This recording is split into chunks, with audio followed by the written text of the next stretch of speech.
Comment réussir ses études et envisager une carrière dans l'e-sport? C'est la question que je vais tenter de répondre aujourd'hui. Je vais vous partager mon expérience, les réponses que j'aurais aimé avoir il y a quelques années quand je me suis posé cette question-là. Et avant de démarrer la vidéo, like et abonne-toi parce que sur cette chaîne YouTube, il y a plein de contenu sur la santé mentale, la préparation mentale pour les joueurs e-sport de façon générale. On se retrouve tout de suite pour la vidéo. Tout d'abord, ce que je veux dire, c'est que cette équation-là, vie, sport et études, elle est possible. C'est possible, je l'ai fait, j'ai joué à bon niveau sur CSGO et à côté, voilà, je vais te dire, voilà, j'ai eu mention très bien au bac, je fais partie des meilleurs élèves encore à l'heure actuelle de ma promotion à la fac sans aucun problème. Cet équilibre, il est possible, même si actuellement tu as la croyance de te dire non, ce n'est pas possible, je ne peux pas, etc.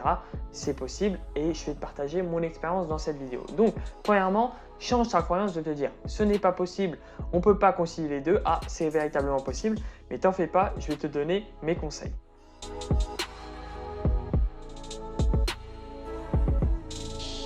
La clé, véritablement, c'est la ligne rouge. La ligne rouge, c'est quoi? C'est l'organisation. Savoir faire la part des choses. Ok, je joue aux jeux vidéo. Ok, je passe du temps dans mes études. Et accepter cette équation-là. Se dire, ok, j'ai besoin des deux, je consacre du temps aux deux et je mets de l'implication dans les deux. Donc à ce moment-là, ce qui est super important que tu comprennes, c'est qu'il y a plein d'outils qui vont t'accompagner. Des outils, alors des outils, ça peut être par exemple parler à un coach, parler à un manager, ça peut être des outils, mais également ce que j'entends par outil, c'est Google Agenda.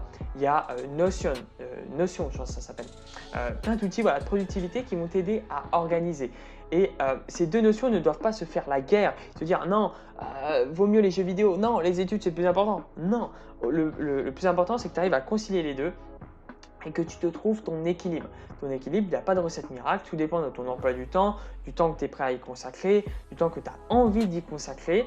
Mais si tu ne veux pas te faire de priorité, si tu ne veux pas choisir entre l'un et l'autre, ok, ne choisis pas entre l'un et l'autre, mais consacre la même énergie, la même intensité, le même temps à ces deux éléments. C'est quelque chose que j'ai réussir à faire, en notamment changeant ma croyance sur le fait que c'était possible et deuxièmement en organisant mes journées, en mettant du temps pour mes études et en mettant du temps pour ma vie e-sportive tout simplement.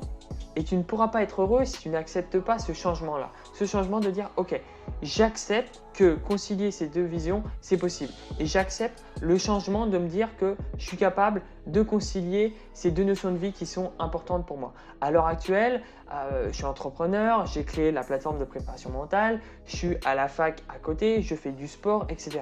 Toutes ces notions-là, elles ne se font pas la guerre et je les utilise personnellement pour qu'elles se complémentent et faire que ça fasse un tout qui aille dans le même ensemble et qu'au lieu de se pénaliser, de se marcher tout le temps dessus, je les organise et par exemple, je vais faire du sport, après je vais me sentir mieux pour étudier et puis après avoir étudié, je vais jouer aux jeux vidéo pour me détendre. Voilà, et elles cohabitent ces notions-là. Il ne faut surtout pas qu'elles se fassent la guerre et se dire ok, non, l'une va l'emporter sur l'autre. Non, tu ne veux pas choisir, ok, ne choisis pas. Par contre, fixe-toi un emploi du temps, fixe-toi des priorités et il y a plein d'outils pour ça. Je te mets des liens dans la description. J'espère que cette vidéo t'a plu. Si c'est le cas, abonne-toi et surtout like la vidéo, c'est ce qui me ferait le plus plaisir.